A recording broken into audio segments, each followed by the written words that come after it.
Welcome back to Ask Allison. Here is today's question. I'm just trying to figure out business expenses and wondering if I should be giving myself a paycheck now, even though I'm not making much per month, or wait and pay myself once I pay off the upfront expenses I incurred starting the business. I'd like to thank Therapy Notes for sponsoring Ask Allison. So this depends on your financial situation. If you have enough money in your personal life to pay your personal bills, then I'd hold off. But I would make a plan for what benchmark, like an income benchmark, allows you to start paying yourself. That could be like you're making this much money or you paid off this much debt in your practice. And I'll be honest, I was not an outspoken proponent of a business emergency fund before COVID hit. I love a personal emergency fund, but I kind of felt like everyone had one of those. I kind of felt like if everyone had one of those, like a personal emergency fund, then a business one wasn't as necessary for a solo practice. But I have changed my tune.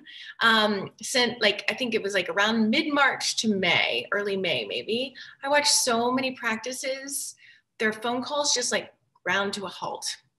And people who didn't have a problem getting calls before or after that were not sure about the future of their practice. It wasn't their marketing. It was that their clients and most of the world kind of like froze, just waiting to see what was going to happen to their financial situation.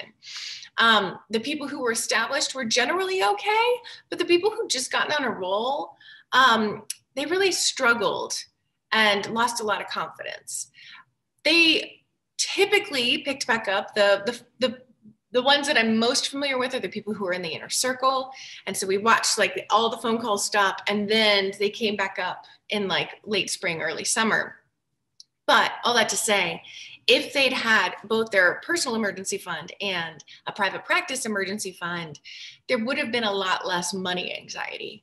And so that's why I'm a proponent of both. Now, I would say pay off any debt that you incurred before you pay yourself, or create a little cushion for the next worldwide disaster, or a summer slowdown if you suspect that that's going to happen with your niche. I'm not saying you need like 6 months of private practice stuff saved, but if you want to have 6 months of private practice stuff saved, it will alleviate a lot of anxiety in the future if something like COVID happens again. Though I think that hopefully as a world, we would have maybe a smoother transition to this kind of a crisis, having been through it already. I hope that helps. Yeah, I don't think I said what to do if you don't have your financial situation handled in your personal life. So let me address that real quick. Let's say you don't have the money to pay all your bills in your personal life, then yeah, you can pay yourself some from the business.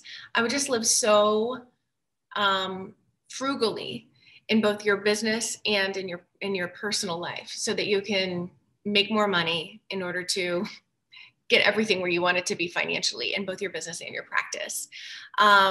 If you need more clients to get into that financial situation, we have a free training called How to Fill Your Practice. It's over at www.abundanceparty.com/fill. I would check that out. Yeah. If you have questions for Ask Allison, y'all can DM me over on Instagram where I'm abundance_practice_building. I hope that helps.